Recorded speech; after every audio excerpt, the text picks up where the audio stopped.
Hello everyone and welcome to the channel.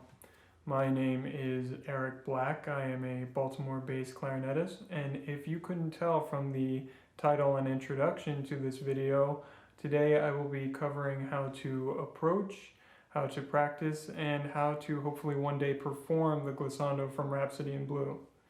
In addition to that, I thought it would be fun to perhaps cover some of the more novel approaches I've seen to performing the glissando.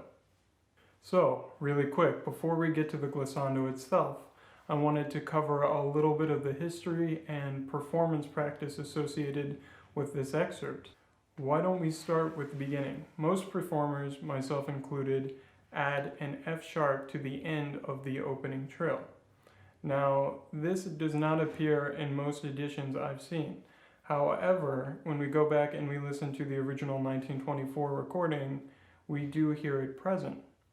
Now, to me, this means that even if Gershwin did not pen it himself, he was at least aware of its presence, and at worst, if he didn't approve of it, he was probably ambivalent towards it. Either way, today it has clearly become performance practice, and as such, I would recommend adding it to your own performances of this piece. Now, let's talk about the glissando itself real quick. What you see in the score is exactly what Gershwin wrote. A trill followed by a 2.5 octave scalar run up to a high C.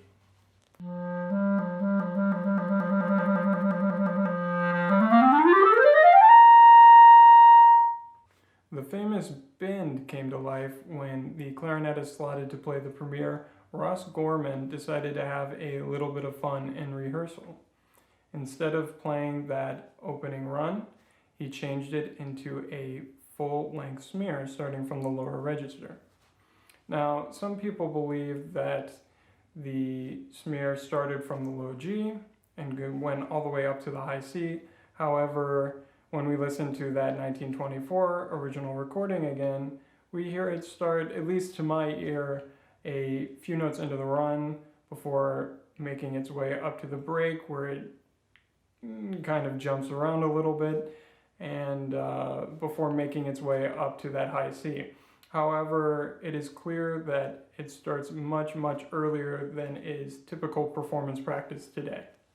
But don't take my word for it. I will leave a link to the 1924 original recording in the description of this video, and you can check it out for yourself.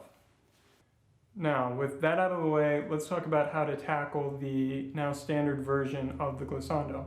Typically, the glissando starts around the clarion C or D. For myself, I typically start to bend the pitch a little bit, moving from the C to the D, but I do not really think about starting the glissando in earnest until I am solidly on that clarion D. I know some performers try and start the glissando from the earliest note that they can. However, despite it seeming initially contradictory, the length of the glissando isn't really dependent on what note you started from. There are a lot of videos online that already teach you how to do this glissando, and many of them are very good. However, most of them, in my opinion, gloss over or almost entirely fail to mention the most important part of bringing the glissando to life. So what is the easiest way to learn the glissando? Well, we have to do some voicing training. I think a lot of people believe that the glissando happens through this sliding finger motion, and that is what they tend to fixate on. However, the glissando primarily happens through a combination of our airspeed, tongue position, and general internal embouchure. This is what we generally refer to as our voicing. The goal with this upcoming exercise is to create some flexibility in our voicing. Eventually, we want to be able to control what pitch our upper register speaks at will. Now, before we begin, I recommend putting on one of your softer reeds. Eventually, it won't matter how hard your reed is, you'll be able to do this exercise no matter what, but for now, it will save you an initial headache. Alright, let's get started. First, I want you to play a high C and slur down half a step to your high B.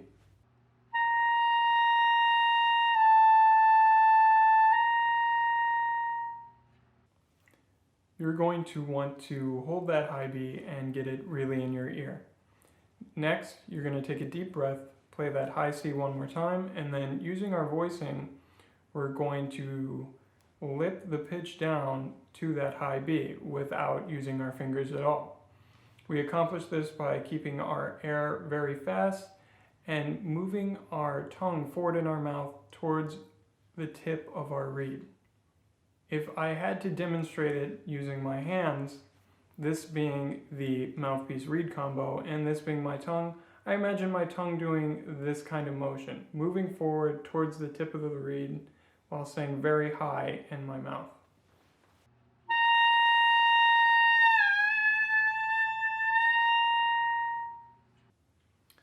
Repeat this process until it begins to feel comfortable. Next, we will continue on down the range of the instrument.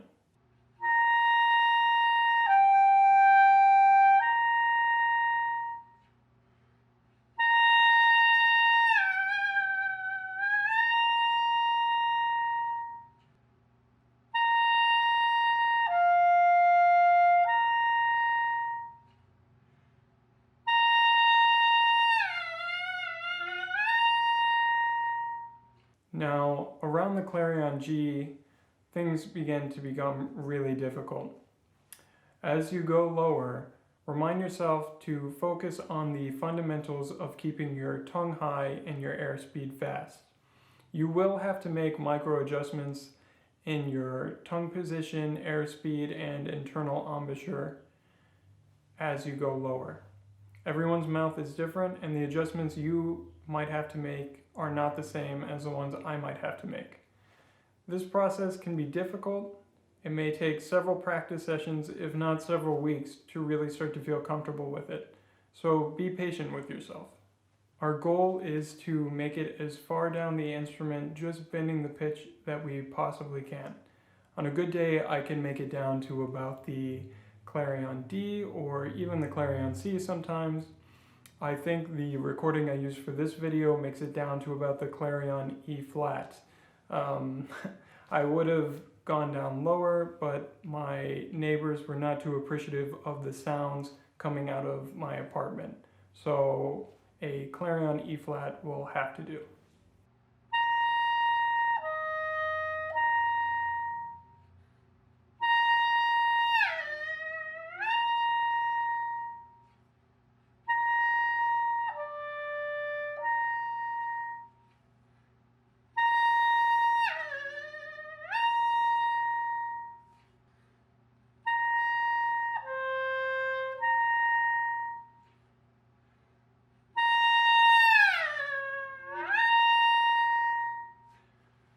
Alright, if you've made it this far, congratulations. You've basically played the Rhapsody in Blue Glissando backwards.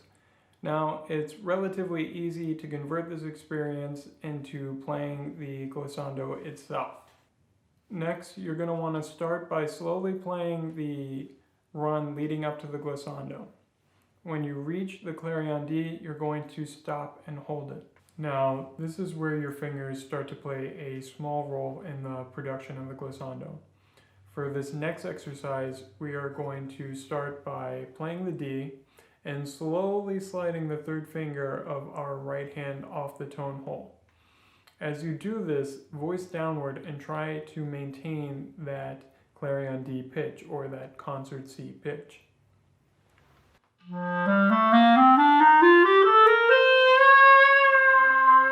Now we're going to do the same thing, except this time we're also going to move our middle finger shortly after our third finger has just about left the tone hole. It's going to look something like this.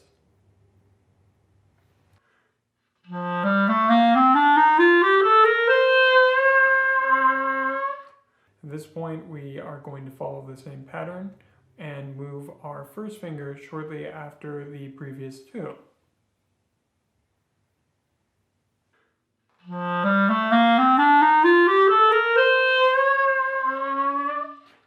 Great. Now that we have proven that we can maintain our voicing while ascending, we are going to begin to put the bend in practice. This time, as you lift your fingers up, you are going to slowly allow the pitch to raise, but you're going to do so only by using your voicing. We do not want to rely on our fingers at all to control the rate of the glissando.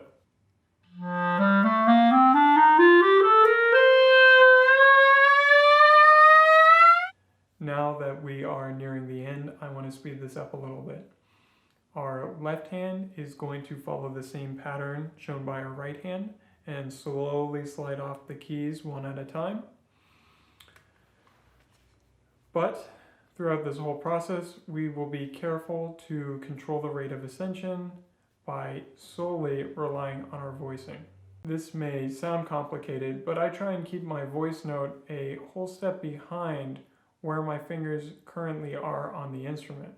So if my fingers are currently sliding off the clarion F, well then I'm probably playing an actual pitched E. If my fingers are at a clarion G, well then I'm probably playing a clarion F in actuality.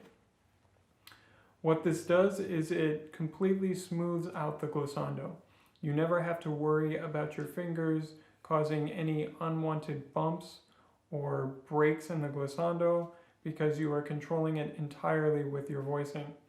Oftentimes when people rely solely on their fingers, you hear a very noticeable break in the smoothness of the glissando as people switch from their right to their left hand, or when people go from that high B to the high C.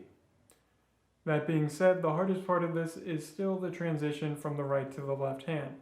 If your voicing isn't 100% secure, or you move your left hand too early, the glissando can very quickly turn into a squeak. If you move your left hand too late, however, the glissando can get stuck and your glissando will not be smooth to the high C. If you have made it this far, then you are pretty much ready to play the glissando. All that's left to do is speed everything up. Go through our previous exercise and slowly, methodically increase the speed. The key to being able to replicate anything in a performance scenario is slow, methodical practice over time. You don't want to get on stage and then mess this excerpt up. Everyone will know. Now that we have covered the basics, I thought it might be fun to cover some of the more novel approaches I've seen to performing this glissando. The first is from my undergraduate professor, Michelle Gingras. She showed me in a lesson how to perform the glissando starting from the low G.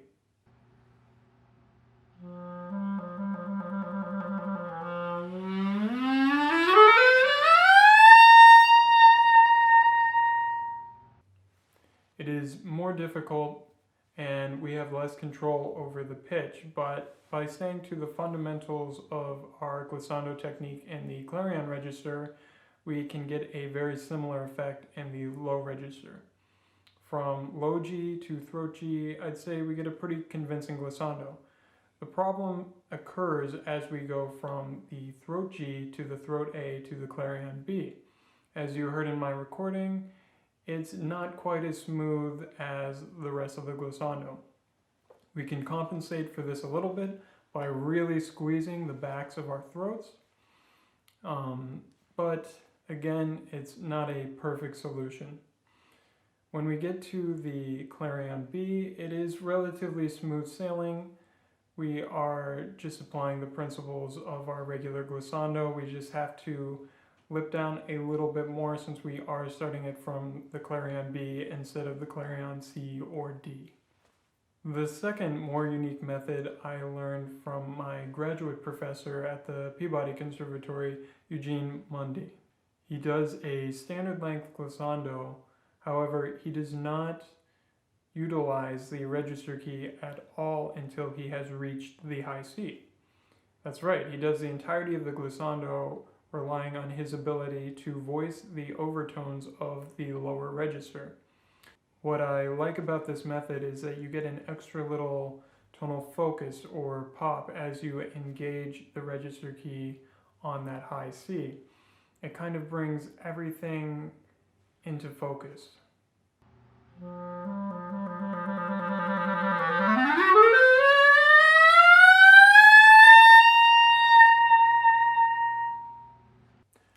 you can hear, it's a pretty cool artistic choice, though I have to admit I'm not sure I would have the guts to do this in an actual performance.